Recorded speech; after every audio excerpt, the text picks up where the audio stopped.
time is short, I'd like to ask Chris Bryant to say a few words first of all, and then I will endeavour to give the opportunity to all members of Parliament who want to speak to say a few words, but you will also get an opportunity yourselves to contribute and ask questions. So, Chris Bryant. Kalispera, thank you very much for having me along this evening. I have absolutely nothing new to say. I think virtually everybody in this room must have heard me speak about 5 times on the subject of Cyprus, and I'm not going to say anything new tonight. So I will try to keep it brief. I'm not always very good at that. But I was, just before the general election, I was interviewed on French television and on France 24, which is the version of BBC News Channel. And it was a 45-minute interview. One of the issues that we talked about at some length was Cyprus. And afterwards, I got 2 emails in very rapid succession. And the first one said, "Dear Mr Bryant, it was an absolute delight to hear such an intelligent government minister speaking such sense on Cyprus in such perfect, fluent French. I feel proud to be British because you are a British minister." Signed, not Mr and Mrs Bryant, but Mr and Mrs somebody or other. And then the next email, which arrived literally 1 second later, said, "Dear Mr Bryant, why are you such... I've just seen you on France 24. Why are you such an odious little bastard?" So I'm aware that sometimes you can't always carry everyone with you. Mind you, I thought to myself, that's 2 out of 3 voters. So that's 67% of the vote that I was getting there. And we do get that kind of vote in the Rhondda, but not in many other constituencies. Look, I think it was very painful for us earlier this year, for all of us who take a long-standing, passionate interest in trying to resolve the situation in Nicosia and across Cyprus.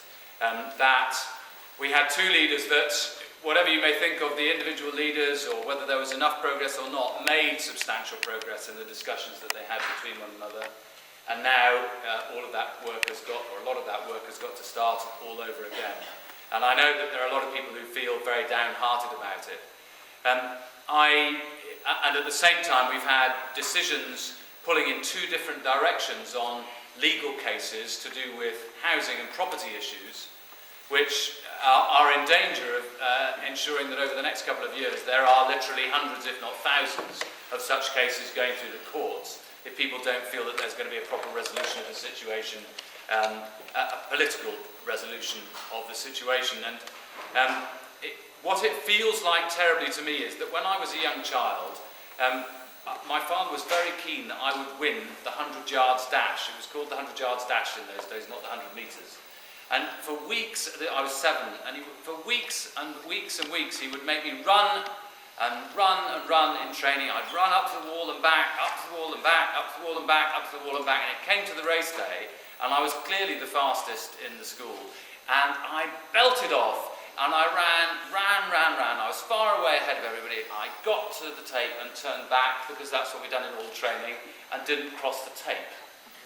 And consequently, of course, came last. And I could see my father screaming at me with fury. And it sort of feels as if Cyprus so often in the last few years has moved forwards, but it's not prepared to press the tape. And we here, all of us, would love to provide the political willpower to those in Ankara, those in both communities in Cyprus, but we're not the people who can do that. The only people who can really ensure that that political willpower works, exists and pulls its weight are people like yourselves and the community that you reach out to so well back in Cyprus. There are key things that have to happen.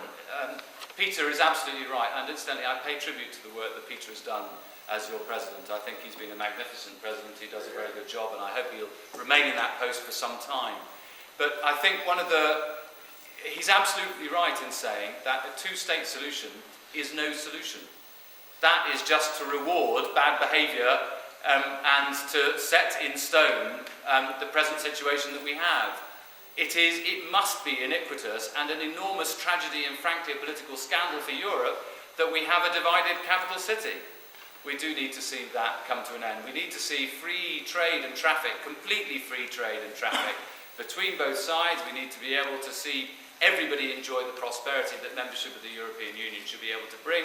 We need to see the Ankara Protocol fulfilled, which incidentally was not an exchange for opening the ports. It was not an exchange of that kind at all. It was Ankara agreed to it of their own free volition because they said that because we decided to start the process of Turkish accession to the European Union. I have a real worry that the voices in Europe that call for Turkey never being a member of the European Union will put a kibosh on the whole of the Cyprus issue.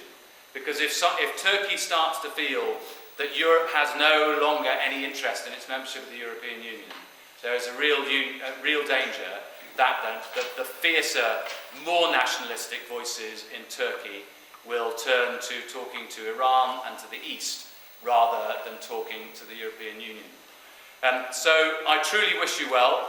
I'm not sure how much longer the Labour Party will want to keep me as Shadow Minister for Europe, but whether I'm doing that job or shadowing any other aspect of government, I'm determined to do everything that I can to try and make sure that the outcome that every single one of us wants and knows must one day come, does come about.